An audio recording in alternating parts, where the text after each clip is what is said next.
When you have acceptance in your culture, in your society, the net of it is always a positive, right? There is no negative that comes from acceptance. And that's what frustrates me about whenever I see an unwillingness for people to allow people to be who they want to be and feel supported.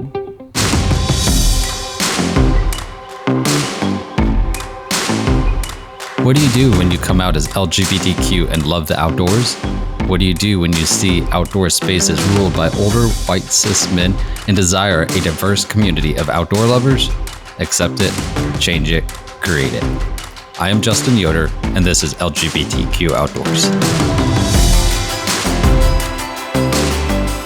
Hey, welcome to the LGBTQ Outdoors Podcast. I'm Justin. I'm Justin Bickley, the Partnerships Coordinator. And I'm Patrick Thompson. Hey, everybody. Welcome to our podcast. We have, if you are watching on YouTube, a very different setting today. We are not in my office. Thank goodness. And we are in beautiful Oregon in the forest, and the sun is shining and the birds are singing, and it is beautiful. And we have a face that people have not seen with us before. Who are you? I'm Justin. I'm the Partnerships Coordinator for LGBTQ Outdoors. I'm super stoked to be here. We just finished doing some wildlife restoration stuff, kind of clearing out some invasive species with one of the local organizations here and Brew Dr folks, and super excited about that. Meeting some really cool organizations to partner with, and just kind of bringing everybody together. It's been awesome. Yeah, absolutely. We have a couple of things that we're doing right now. We are really here to meet with an incredible new partner, which is Brew Dr. And we're going to be chatting with the founder, Matt Thomas, here in just a second, and learning more about him, his passion for the outdoors, and how he is coming on board with LGBTQ Outdoors. So it's going to be an amazing time. We talk about it a lot, but we love it a lot. LGBTQ Outdoor Fest. Yeah. You're going to be an instructor this year. I am. You're finally coming. Yeah, I'll finally be at LGBTQ Outdoor Fest up in the Catskills in New York, and I'm going to be teaching Intro to Pack Rafting, which I'm super excited about. My entire life kind of revolves around pack rafting, as you guys know. Yep. The International Pack Raft Film Festival, the Alaska Pack Raft School, and any personal free time that I can get on the river doing that stuff too. Yeah. So I'm always excited to share that tool for access with anybody that's excited to learn about it. So come to LGBTQ Outdoor Fest and learn about pack rafting with me. I would love to meet all of you and do that. Yeah. All three of us are going to be there. Yep. Yeah, I'm going to be doing a workshop on archery.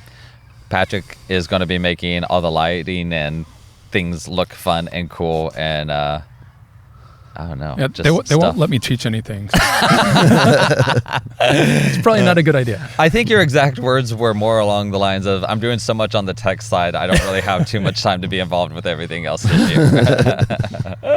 But, somebody's got to do the heavy lifting. Right. Very heavy. Patrick, from the time we started this, partnerships have been incredibly important to us. Like, we couldn't do it without it. Oh, absolutely. Touch a little bit on that, and then, Justin, I want to hear from you. You are brand new working with us with our partners. Yeah. So partnerships with LGBTQ Outdoors are essential. We've got to find people who are on board with our mission as an organization, and who have the willingness and drive to actually support us. And I say actually because there's a difference between slapping a rainbow flag on a product for Pride Month and saying that we're doing something versus putting your money where your mouth is and creating. I don't want to give it away.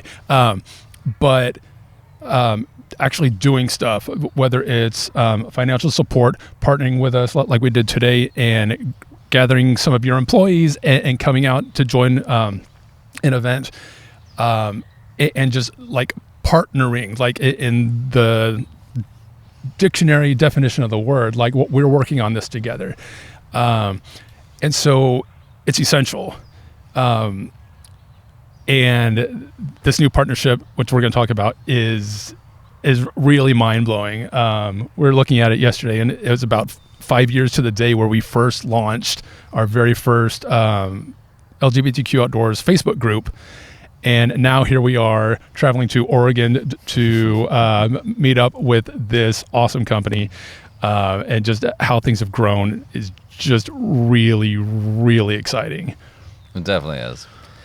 So, as our new, coordinator for all these cool partners, you've been working your ass off, making some incredible connections, which we're not going to dive into that right now necessarily, but just like share again the kind of, from your perspective, why it's important. And, it's not just like give us money so we can do cool shit, which we like doing cool shit, but it's a lot more meaningful than just that. Yeah, I think a lot of it for me is just like finding the people that are on the same like wavelength and on the same like mission and want to support all of this, like support moving forward, support acceptance, support LGBTQ outdoors, all of it, and helping people get outside in those spaces. And that takes money, but it also takes like endorsements from other organizations, nonprofits, which more to come, but companies like the one that we're about to introduce, and them putting our logo places and them talking about us and saying that they support us because it is an example of being supportive of the actual community and not just, like you said, like putting the rainbow flag on something so that you can get sales. Like it's way more than that. Like, are you actually here with us? And we're seeing a lot of that kind of stuff getting lost lately in this like socio-political world that is developing. But I'm also seeing people come together more, and that's really beautiful. And so, yes, developing those partnerships that are lasting, really have some like heft to them, and they're like meaningful and engaged, and I love that. And so just kind of having a relationship in that partnership, I think, is really awesome. And one of my favorite things is like I don't have to BS being a fan. But like I am genuinely like into this company, into their product. Their product is amazing, but the way they produce it, like really, really focused on minimizing waste. Like they take some of their like fruit pulp and they send it off to farmers to like have it broken down into compost. They sell off some of the byproduct to literally create energy. Instead of burning like fossil fuels. Like we have this stuff, we don't need it here. Like it's just lining up on like environmentality sort of aspect. So it's just like win-win-win across the board. And so I can't wait. Y'all get to chit chat with them. The like when we were in the facility getting our tour, they had like the core values like huge, like probably like 50 feet by like 50 feet, like plastered on the wall where all of the employees can see it. And it's like sustainability, but then right next to it in bigger letters is inclusivity. And that's such a cool thing to see. And so I'm super stoked about this one. It is. Yep. So Justin, being our partnership coordinator, he's going to help me co-host this episode. And our guest is Matt Thomas, and he is the founder of Brew Dr. Kombucha up here in Portland, Oregon. He has a passion for our planet, for people, for a purpose, incredible human being. And he just wants to make a difference in this world and in our planet, and also loves the queer community. So we're excited to have him, and we are going to be welcoming him as our guest today. Welcome to the podcast, Matt. We're super excited to have you and learn a little bit more about you today. Thanks for having me. This is what a great spot to do it. Right? This is for an outdoor podcast. You'd think that we would have done this before, but this is our first time recording it outside, so it's gonna be fun. Share a little bit about who you are. We know that you have a big passion for the outdoors, for inclusivity. You got a couple kids as well, so there's a lot going on in your life. We would love to learn a little bit about you, the man behind Brew Doctor. Okay, sure. Yeah, well, I'm an Oregonian, right? Born down the freeway in Kaiser, Oregon. Escaped to Colorado for a year just to kind of get out of the rain in college, and kind of snowboarded a bunch, didn't get very good grades, spent all my money, the usual story, came home, and went to the University of Oregon and had a wonderful experience there. And my senior year, I wrote the business plan around tea as an opportunity. I was in business school there, But I was really a kind of a creative type, and business was just like, well, I don't know what else to major in. I'll major in business. Yeah. Sounds like a good idea. And really what I found was entrepreneurship is just a creative endeavor, and I was always a kind of a creative kid. And so it was a real good fit to kind of the idea of creating a business is you're creating kind of a never-ending project that you get to work on, right? And I think the tea houses, which was my first business, right, Townsend's Tea Company, was like the purest like manifestation of that creativity. Kind of creating those spaces was my original passion. Bringing people in to see everything you could do with tea. Kind of like I said, the hypothesis of the business plan was tea is this opportunity. It's this kind of wide world that a lot of people don't get exposed to. Mm-hmm. It's a really great like blank canvas that different cultures do different things with. And of course kombucha is one of those things, right? So in about 2008 we started making kombucha at the tea houses just because it was just one more thing to add to the menu, another expression of tea. And we found that we were good at it, so we started Brew Dr. Don't know if I got to all the points of your question, but yeah, no, I mean that lays the foundation for it. But You're also big into the outdoors as well, right? Absolutely. I mean, Oregonian, right? We grew up in a you're probably taking it for granted level, like Pacific Wonderland, right? We were always an hour from the beach. We would go over to Lincoln City all the time because that's the straight shot over from the Salem-Kaiser area where I grew up. I got into snowboarding and mountain sports in kind of middle school and high school, and the reason I picked Colorado was to really, go all in on snowboarding. I was an athlete as a kid, soccer, golf, baseball, just outdoor sports. In Oregon you end up playing in the rain and it's not so bad.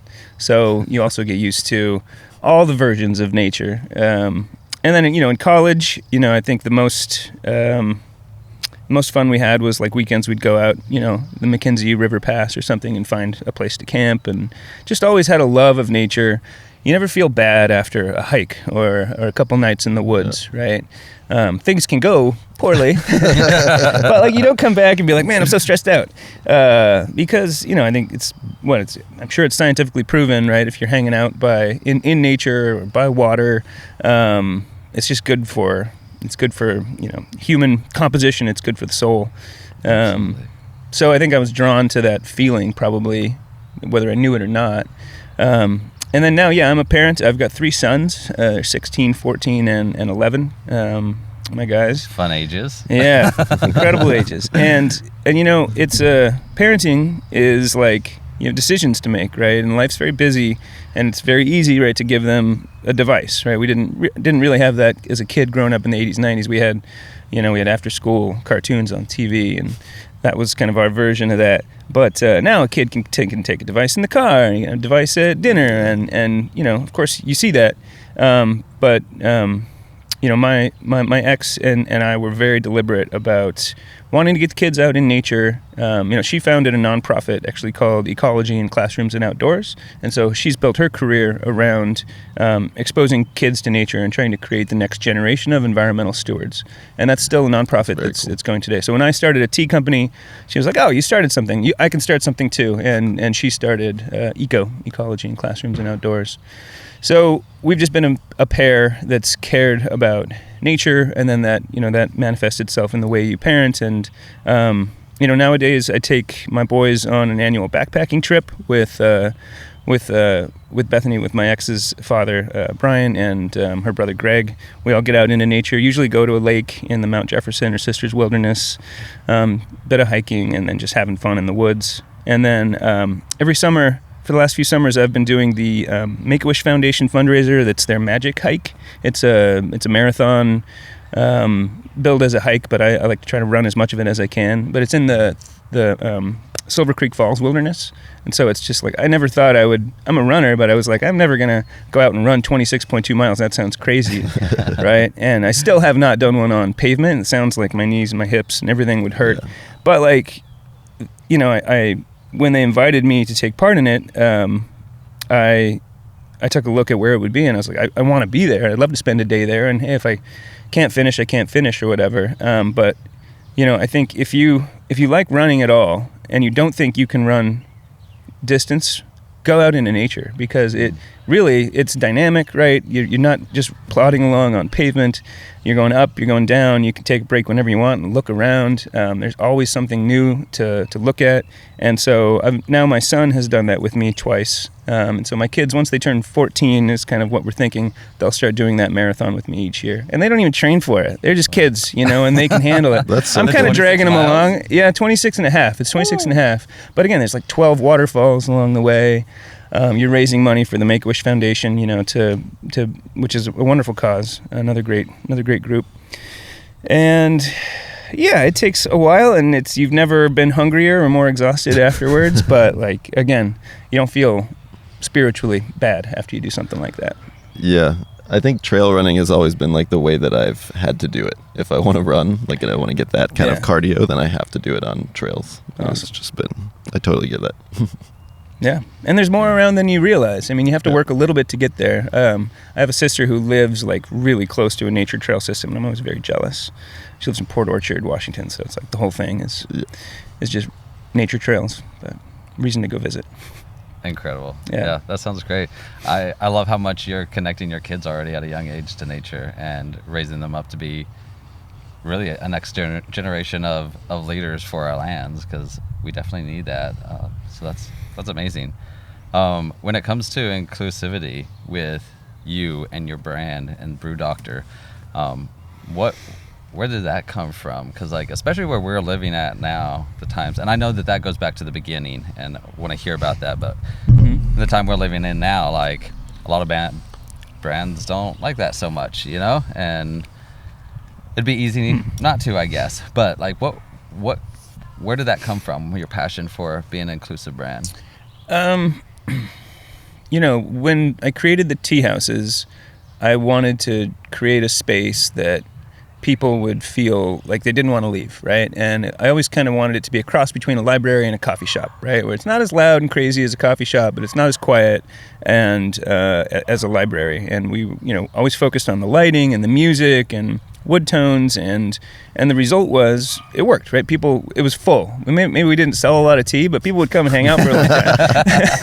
You'll get the body. Yeah. So I was like, okay, how do I actually turn this into a profitable enterprise? But let's see. So that was, that was kind of the result of that was we did have a lot of people when we unfortunately had to close the tea houses in COVID. We had an outpouring of stories of people who had really meaningful experiences, conversations at the tea houses, who were encountering a really hard time in life for whatever reason, and found solace with a friend usually or some sort of mentor in coming to the tea house and being able to have that type of space where you're in community, but you still feel, it was just a very comforting vibe.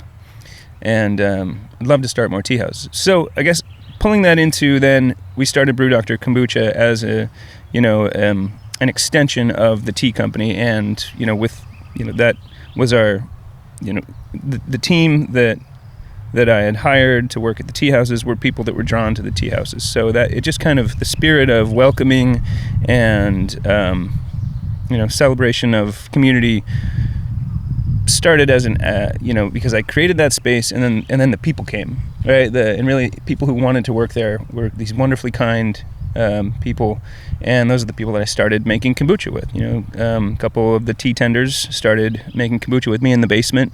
And so Brew Dr grew as a small part of the tea company, and then we saw that it was going to grow, much faster. And it was like, as a business person, it was the opportunity I should probably pay attention to, right? So I switched my attention over to trying to grow Brew Dr. But we never lost, the connectivity to like our values that we had just kind of naturally created. It wasn't something that we had written it down, but it was obvious. It was so obvious that we didn't have to.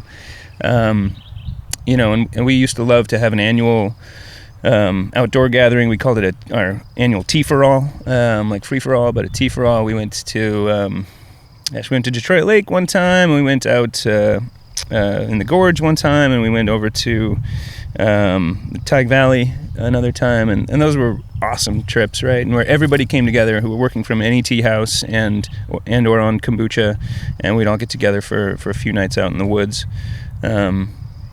And everyone's just so creative, and that's the thing is, we live in a place where, and I was running a business where creative people were really drawn to it, right? So people would play music, a talent show, it's like, and it just kind of happened. We didn't have to work really hard to kind of create that spirit. So, the business today, right? We became a certified B Corp in 2018. Because I saw that the company was growing and we were hiring a lot of people, and I wanted to find a way to cement our values and kind of that spirit of what made the company a special place to be and a special brand to support. I wanted to cement those values, and B Corp is a way to do that, right? You're saying we're gonna get measured on how we interact with our community, how we affect the environment, the quality of life for the people who work with us and for us, and then you are also committing to continuous improvement because their evaluation system gets more rigorous every time you recertify, and so you need to it's great, you need to continue to get better, and you're involving. The way to do that is to open it up to everybody in your company. So we had what we called beehives, right, where we would have, you'd either have the people bucket, the planet bucket, or the community bucket, or the operations bucket, and anyone from within the company can bring their ideas and help the company get better in that respect. So I really think that as far as the life of Brew Dr, our B Corp certification was one of the most meaningful things we did, because it was the point at which we said, no matter where this goes, this is how we choose to operate and do business. That's awesome. I know I covered a few different paths there, but I hope that helps. I love that whole beehive concept. Yeah. Stuff with the B Corps has all been really cool to learn about. Thanks. Yeah, definitely. I know that we actually got the chance to tour the facilities yesterday. Great. And so impressive and incredible, and we feel way more connected to what you all are doing now. Nice. And have a great appreciation for it. I know there's a lot that goes into it, but as an kind of a 1,000-foot view, if you will, tell us a little bit more about what kombucha exactly is and what Brew Dr is, because you're a lot different than a lot of other kombucha companies, and you guys are the third largest? The third largest by like how much product we sell, and then we are the largest that is both certified organic and still committed to 100% raw, special authentic kombucha. So that's a badge we're very proud to have. But yeah, third largest kombucha brand, not bad for just some tea guy with a group of people, and we reinvented a lot of wheels we probably didn't have to, but such is life. So sorry, the question was tell me about... Yeah, tell us about what kombucha exactly is and how you are different, and what Brew Dr, when you get down to the nuts and bolts of it. Yeah, so as I said before, it's just another manifestation of tea, right? It's a fermented tea. You make a really great tasting, in our case, we take organic tea and botanicals. We make a delicious, pot of tea, right? 4,000 gallons, and you sweeten it with organic cane sugar, and then you introduce it to previously fermented kombucha. So, that's the way. Like if you think of beer and wine, they're like brewing. They're either crushing the grapes, and then they're introducing a yeast, right? And the yeast interacts with the sugar, ferments, and you get wine. We have our kombucha fermentation is much more like a sour beer. It's just a wild fermentation where like whatever yeast and bacteria are active in the environment are in the mix, if you will, which is like the most natural way to ferment anything, and get you the most dynamic mix of like probiotic benefit, all these different yeast and bacteria that the gut kind of evolved to have as part of its ecosystem. So I'm getting a little too in the weeds, but tea. Fermented, and again, the yeast and bacteria interacts with sugar that we've sweetened the tea with, consumes that sugar and creates, all the other yeast and bacteria. They proliferate, and then you get a full batch of kombucha. And the difference is, it metabolizes most of the caffeine, so there's not a lot of caffeine in kombucha. There's about 15 milligrams of caffeine in a bottle of our kombucha. It's not very sweet. We kind of ferment it down to a level of sweetness that we think is enough that you can taste all the flavors of the tea and botanicals. If we fermented more sugar out, it would just get very dry. You would just kind of taste that acidic vinegar profile.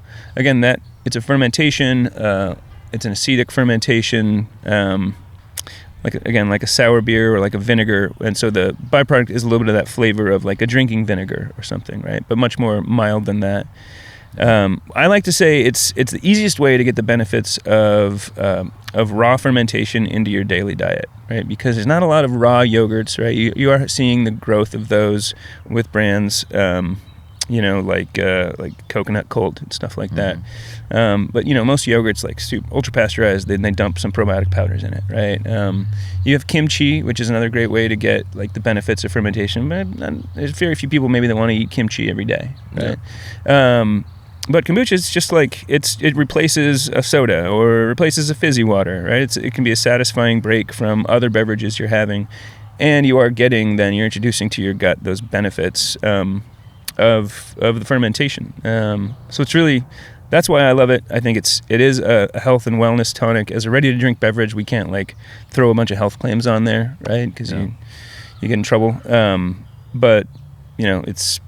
Well, we try to position it a lot of different ways, like fizzy iced tea with gut-friendly benefits, stuff like that. Because, the word kombucha is scary to some people. I think kombucha has hit about 20% household penetration and is having a really hard time getting past that because people either tried it once and were like, it tastes a little vinegary, I'm not going to try it again. And maybe they tried a brand that wasn't doing a great job at making it palatable. Or they're like, I know somebody weird who drinks kombucha all the time and I don't identify with them. Or they think just the word kombucha is scary. Or somebody told them it was a mushroom tea or something. And I don't like mushrooms, there's no mushrooms involved, no fungus. So it, positioning it as kind of an elevated tea is where we're kind of headed to try to cross over into at least a bigger audience. Bottled iced tea, has about 80% household penetration. And so we want to tell that consumer, like, hey, here's something that you like tea, cold. It's a little sparkling and it's a little bit good for you.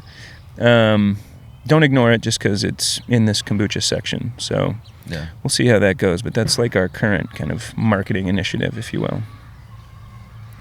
Yeah, I kind of love like the whole, like in my entire life kind of lately has been becoming about accessibility and like accessibility to the outdoors for like LGBTQ outdoors stuff.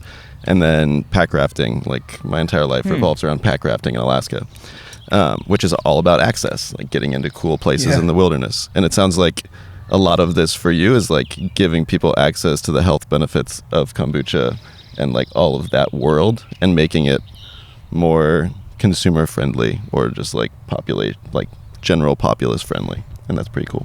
Yeah, thanks. Yeah, I would say also we're 100% certified organic, and that's been a commitment that is just like a non-starter for us. It's like we have to do it, but it is, organic ingredients are more expensive. Now they're getting better because of so much brand support and consumer support for certified organic. And when you see the USDA certified organic logo on there, just know that it is not easy to get, right? It's not fake. You do go through a certification, you get audited every year.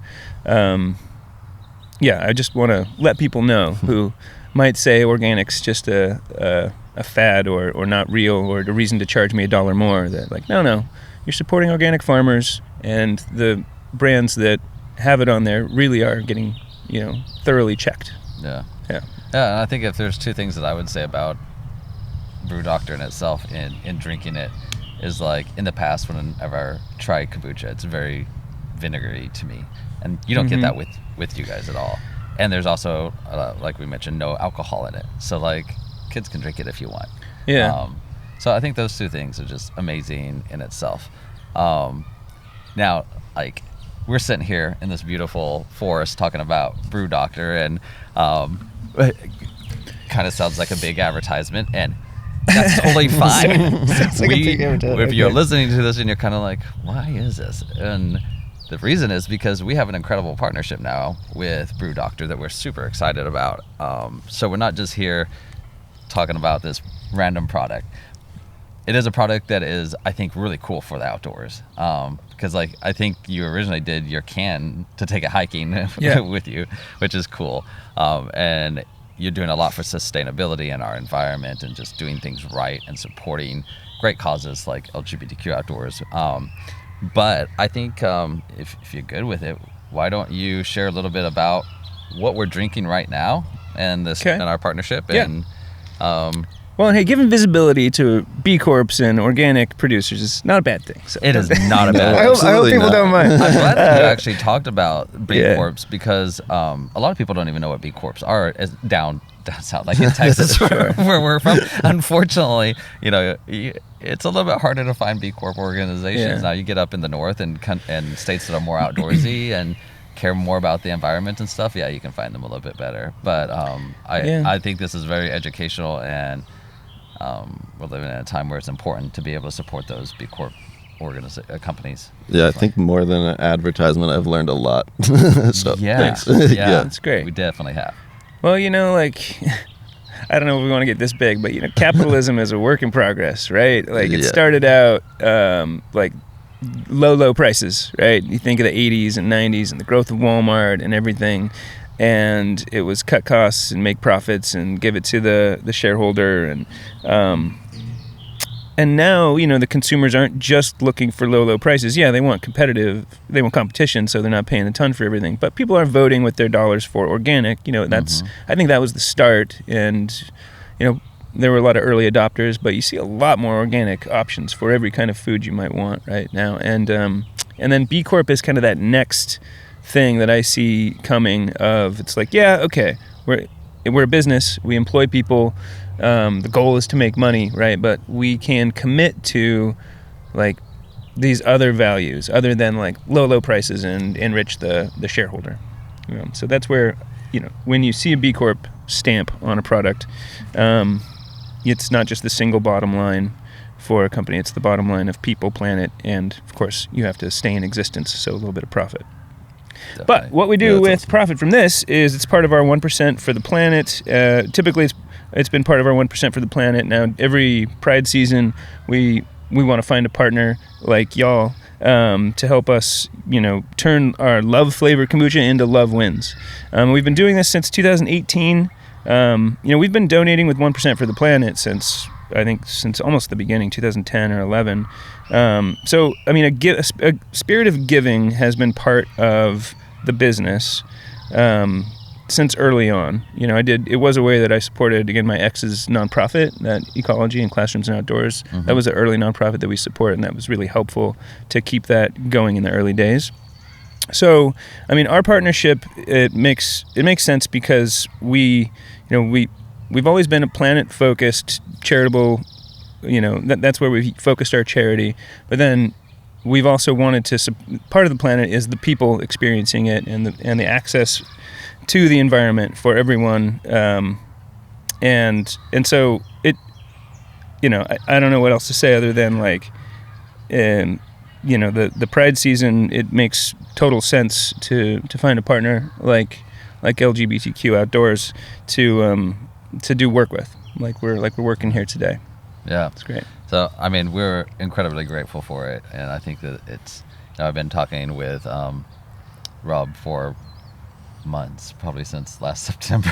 Yeah. So we had quite a few meetings, and I've just loved to get to know the company and your guys' values and everything that you're doing. So I think it's an amazing fit.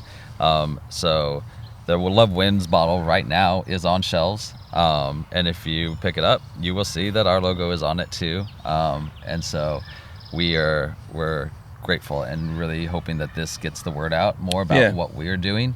So people that can find us, a lot of people, that hear about us, they think, oh, you're just a fun outdoors organization, but it goes so much deeper than that. Providing those safe and inclusive spaces for people where they can feel like they can genuinely be themselves and still get outside and enjoy the outdoors is incredible.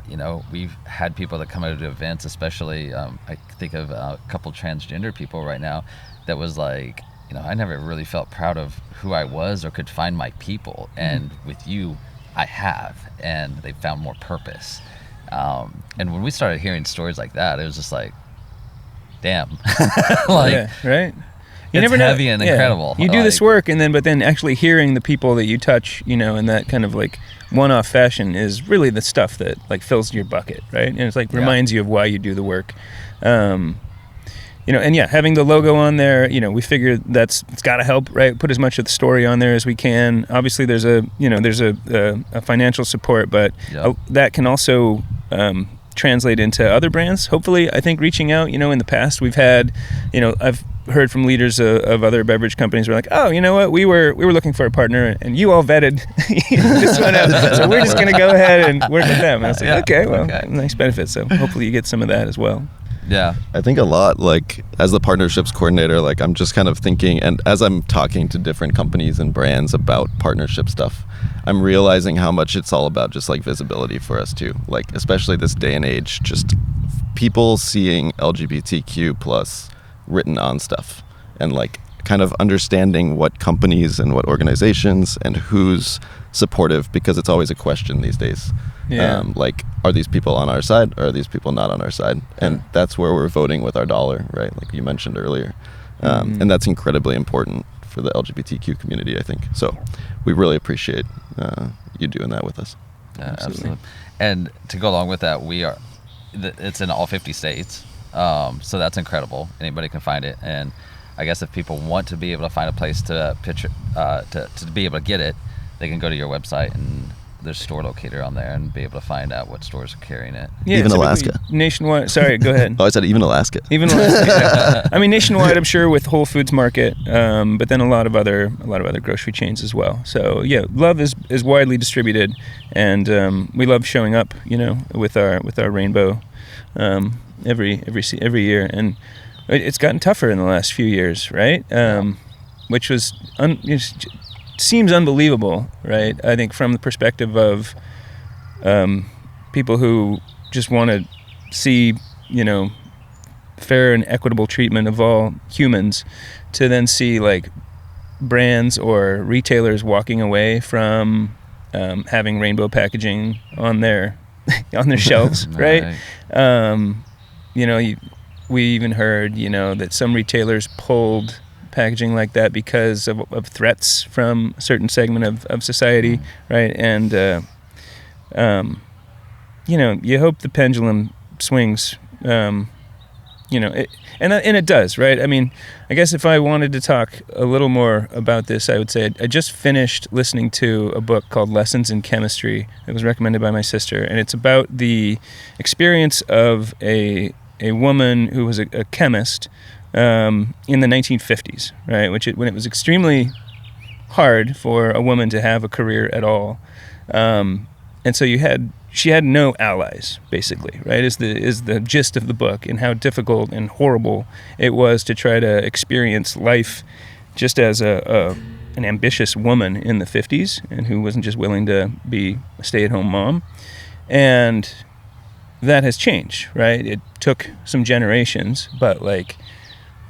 The unlock is now we have this other half of the population to be scientists and political leaders and business people, and so when you have acceptance in your culture and your society, the net of it is always a positive, right? There is no negative that comes from acceptance, and that's what frustrates me about. Whenever I see an unwillingness for people to allow people to be who they want to be and feel supported. Yeah. Absolutely love that, and I agree. And it's one of the things that's so frustrating for me. I come from a family, that is part of those that are, more so my parents, closed-minded and not accepting and whatnot. So it hits home more for me. But like one of the frustrating things for me is that everybody just wants to be who they are. Just, it's like so many people that are coming after us are just looking to pick a fight. Like, I'm not bothering whoever in whatever state, thousands of miles away, Why are you coming after us? Just let us be humans and just live our lives. That's all we want, And so it's incredibly frustrating, and I hope, there comes the day when our younger generations don't have to worry about this, And there will, right? I think it like all things, it takes time, and some parts of the world are much further along than others, and, believe it or not, we live in a part of the world that's actually much farther along than a lot of countries, but I mean, it's just another step in the process of like humans getting along, Right. you know, Yeah. which is like the ultimate goal. Yeah. It has to be anyway. Yeah. I like to imagine that like as we get closer to this precipice of like change, to like acceptance, just kind of like radical acceptance just being normalized, that's why everybody's like freaking out, like on the other side of it. They're like, oh my gosh, we're about to lose. And so I think that it feels like the people coming together and stuff, that we're coming together more, like this kind of partnership in these times is what I've experienced as the partnerships coordinator. Like people that want to support us really want to support us. And I think that that's what's going to push us over the edge in the right direction. And that's awesome. Yeah. On a positive note, I think that what you all are doing and what we're doing is going to make a big change for those future generations too. Like, you know, I remember as a kid, I don't remember seeing any rainbow stuff on store shelves, you know, and I also grew up in rural Missouri too. So, you know, I didn't actually have much. Only thing that I can remember is like Will and Grace on TV, and, you know, and God forbid if I would have got caught watching that, you know, but Will and Grace was cutting edge, right? Yeah. Back in the day. I mean, you go back a little bit farther, even Golden Girls was cutting edge back in That's the a day. sneaky one. That's funny. But, yeah, I mean, growing up as a kid in the 80s and 90s, yeah, there was zero visibility. Yeah. Right. And so, yeah, we have come a long way, right? Yeah. And it'll take time and more generations, but like, I guess you could say our generation was one of the first to. We're seeing a lot, right? In society and in technology and everything, right? And so I think, you know, that this is we see the need for positive change in the world, and acceptance. You know, again, like radical acceptance is common sense. Yeah. Yeah. Should be. Yeah. And it will be. It's throughout generations, you know, there's always been these ups and highs and lows with progress with it all. And I know a lot of people right now are feeling like we're in one of those lows, and I'd say we are in one of those lows, but we're going to come out of it, and then we're going to be going up again, you know, and then that's going to create even a better future for those generations. But I mean, looking back in history and thinking what others had to go through, Yes. we have come a long ways, and we owe our gratitude to those people that have fought when it was even harder to fight than it is now. Yeah, and now this podcast is part of the fight, right? Because it's visibility, it's promoting a positive message for a community that can feel marginalized. I mean, I think it's great. Awesome. Yeah. Tell us a little bit, what do you think the future holds for Brew Doctor? Let's see. Well, I mean, like I hit on earlier, I think we're coming a little bit back around to our tea roots, right? You know, kombucha kind of rode its kind of wellness wave a bit, and now we need to find out how to continue to expose more people to it. Yeah. And I think that's where, like, you know, promoting this kind of elevated tea message could come in. You know, we're going to keep doing what we're doing. We've got plenty of room to grow at the facility that you saw. You know, we can probably make twice as much kombucha as we currently make. That's awesome. There. So happy to be able to stop investing in bottling lines and canning lines and stainless steel tanks and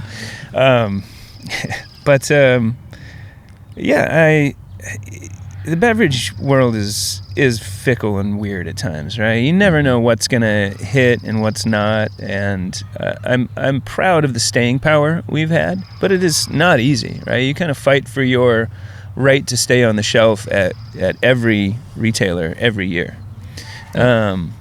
And honestly, when you're kind of tied in terms of like, you know, how quickly your product sells and how well you're supporting it with marketing, the work we do as a B Corp can be a big motivator for those buyers at those retailers to say yes, right, to choose us.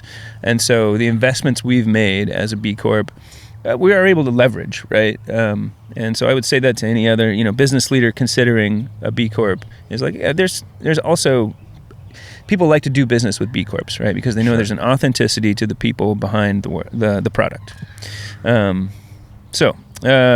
know, we'll just keep keep doing what we're doing, but create new products to kind of expand kombucha and its overlap with tea. Before I forget to like bring it up, my sappy little story about Brew Dr Kombucha. So senior year of high school, I was like on the edge of coming out. So it's been like a decade of like being in the closet. And I came over to Portland with my best friend at the time. We were living in Omak, Washington, like up on the border of Eastern Washington.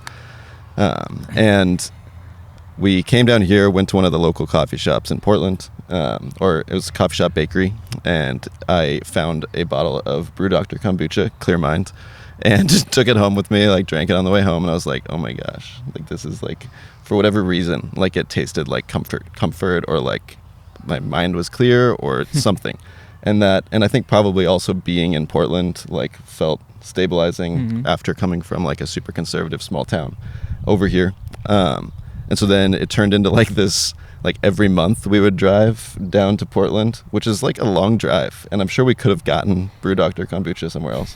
But we would like drive to Portland and I would stock up on Brew Dr Kombucha, like amazing. Clear Minds. And I'd sit in like all of my high school senior year classes and I'd just be like drinking my Clear Mind kombucha. And I was just like, this is... So then Justin brought that up and I was like, that was like the most like stabilizing thing in my like crazy emotional coming out time That's of my life. fantastic. And so it's like he said that we were doing partnership with you guys and I was like, this is wild. Full Like, circle. Totally full man. circle, Wow. super wild. Like, yeah. So I'm super stoked. That's And how awesome. many stories just like that are out there that Exactly. your guys' company is affecting people? Yeah. So Yeah, I'm making sure. a difference. It's very cool. No, thank you for sharing that. That's great. Yeah. Thank you. We'd love to do a little fun section with you and do some rapid fire questions, learn a little Okay. bit about you. Yeah, go for it. All right. What's your favorite trail snack besides Brew Doctor? Besides a can of Brew Dr Kombucha. Yeah, I don't do jerky because it gets stuck in your teeth. Right? Okay. I think my kids love that. Man, I think an apple, you know? I'm a big fruit guy. Yeah, there you go. That works for this That's so podcast, funny. right? Yeah, we'll go with apple. Say and it's one of our board members actually, but their favorite snack on a trail is fried chicken. I'm like, okay, that's Brilliant. Wow. We do. So for the first day of that backpacking trip, we bring a bunch of PBJs. So I've got Okay. like a sandwich bag full of PBJs, and we're just crushing Nice, those on the trail. All right, cool. Your favorite flavor of kombucha that you would like to take on a mountain summit?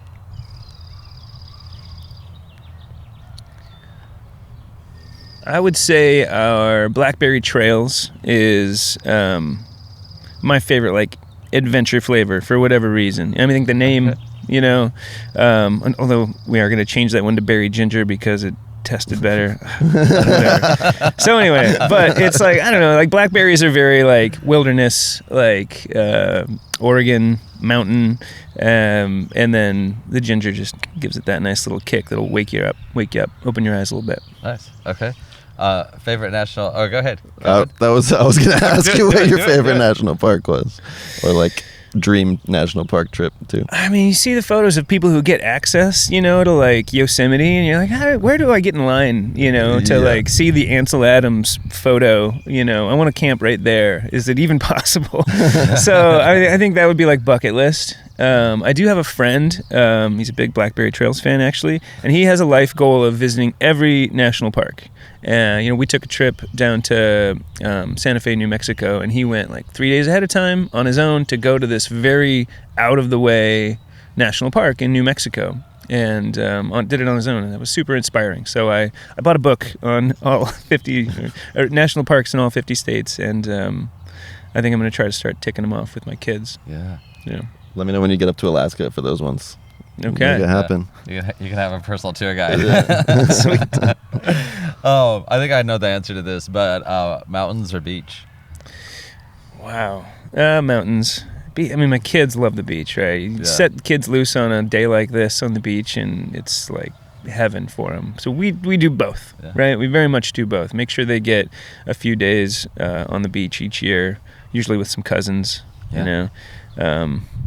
But the mountains are, I guess, where I go regularly. And my mom, whom I love very dearly, she just loves a trail in the woods, right? And you know, you can just see the happiness that brings her. And she's, not getting to the age where it's hard to be active, so getting her to those spaces is always very meaningful. Yeah.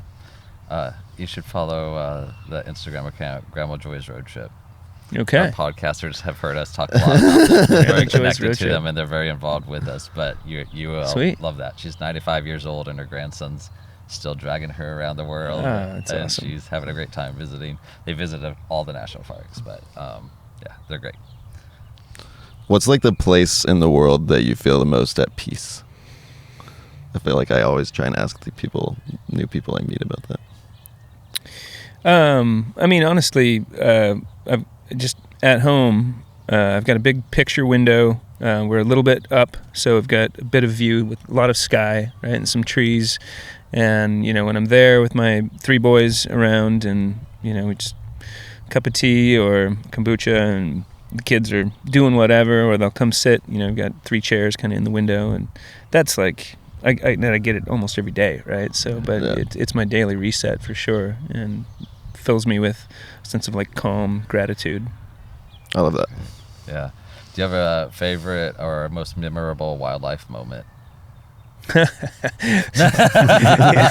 So Bethany and I, we got married in 2002, and we love to take trips. Right, we went down the redwoods. We drove to Colorado and back. And on the way back, we were staying at some random little camp spot in it was in Idaho, and we're just kind of getting set up and whatever, and we just hear this crazy rustling, just like 20 yards away in some bushes, and then a moose just boom bolts through camp, and I'm just like, holy, and it's this famous quote now of hers is, get in the car, get in the car, get in the car.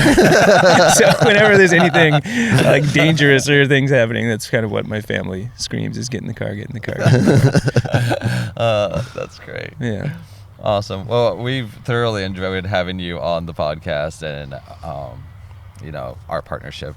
In closing, if you have any final thoughts that you would like to share with any of our listeners, more than welcome to. Keep going on adventures, right? And keep a positive and open mind, right? That works for everybody. That does. Do you have any thoughts? Yeah, I think when we talked about just like visibility and showing up for each other and with each other, and kind of just uplifting all of the people that are doing good, the B Corps and the nonprofits and all of that stuff, I think come together in like all of this. I think that's a lot of what I have to say for people. Right. Lift each other up. Yeah. Justin, if anybody's listening that wants to reach out about partnerships, where can they get a hold of you? Partnerships at LGBTQOutdoors.com. Yeah. There's a perfect email to do that. Otherwise, the Instagram account also works if that's simpler for people. Yeah. What about Brew Doctor? Where can people follow or find Brew Doctor? Yeah, hit us up on any of the socials, right? Rob is the guy that does the social media as well, right? With a little help from my kids and me. Yeah, and obviously the old classic info at brewdoctorkombucha.com. But yeah, go hit us up on Instagram or something. We'll get back to you same day. Yeah. Awesome. I can't thank you enough for everything that you guys are doing for us, for the community, for nature. You guys are just incredible. So thank you for having us out, taking the time to meet with us. It's been an honor and a privilege, and I'm looking forward to our relationship continuing to grow. Awesome. Well, from everybody at Brew Doctor, we're very proud to have a partner like you all. Thank you for what you do. Awesome. Thank you. Thank you. Thank you, everybody, for tuning in again. Go out, find your loved ones. It's going to be on shelves in all 50 states through June at least, through Pride Month at least. What would be really cool if you go out and pick it up, take it on a hike, take a photo, tag LGBTQ Outdoors, tag Brew Doctor. We would love to be able to repost those and share them and share the love. And until next time, get out there.